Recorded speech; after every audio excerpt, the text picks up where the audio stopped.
review, a reflection of the game last night. As soon as I stayed up last night and watched it till 4 in the morning.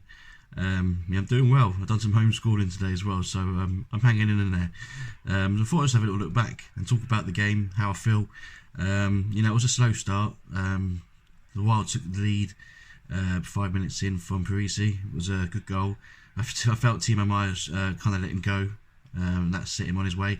But nonetheless, they scored, and you have to react, and they did. After that, they got back into the game, had a few more shots. Martin Jones made some saves, and it was late into the first period that we got the leveller from Donato. Yeah, it was a big deflected goal, but for the amount of shots that we had, it was deserved. Going into the break at 1-1 with a power play. So into the second period, and nothing come of that power play. But the next power play, a goal from Evander Kane. Lovely little pass from Timo Meyer that set him up for the one-timer. But into the bottom right, and the Sharks are 2-1 ahead. Seconds later, we thought Wild have just equalised to make it 2-2. Turns out that it was rightly challenged by the coach. Stick was moving the pad of Martin Jones, and it was then chalked off, and rightly so. And then seconds after that, the reaction was brilliant from the Sharks. Went straight down the other end, and then scored from Gregor. Shot, and increased the lead by 2. And it was looking very, very good. Going into the last 3 minutes of period 2, Bjugstad actually did score, and it was a good goal, to be fair. It was a shot from Spurgeon, tipped in by the big man. He's a big man, and Wild found themselves back in the game going into the second break.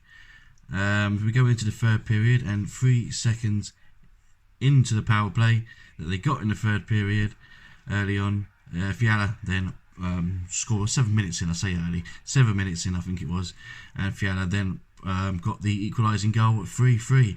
And then I'm thinking, here we go. I stayed up this late. You know what's going to happen now.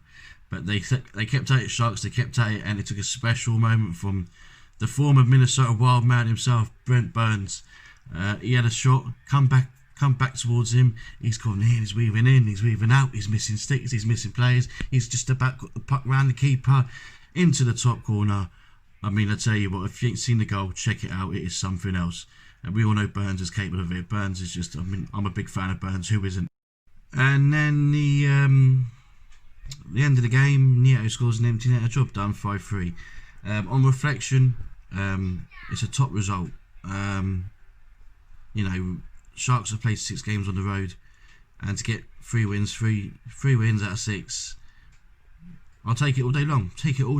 And they're going to have a few more away games as well. The game against Vegas Knights has been moved to Arizona because the restrictions in the Santa Clara region are still in place. So who knows how long that's going to go on for. At the moment, it's looking like the 13th. They might be back at SAP, but that could get changed still as well. But they're reacting well to it. If you're going to be a good hockey team, you can win anywhere. So, and there were no crowds as well. I mean, it doesn't really make much of a difference, really, does it? I suppose if you're used to surroundings, then yeah. But I'm happy going into the Colorado game. I think they're 3-3 as well. So it'll be an interesting match-up before we play Vegas Knights, who are absolutely killing it at the moment. I hate to say, but there you go. We'll see what happens going forward. But I'm happy. I'm generally happy. I'm generally happy with the performance. I'm loving the penalty killing, although there was one that we didn't really deal with last night. But we're looking decent, and I'm looking forward to the next games. We'll see what happens. I'll see you in a bit.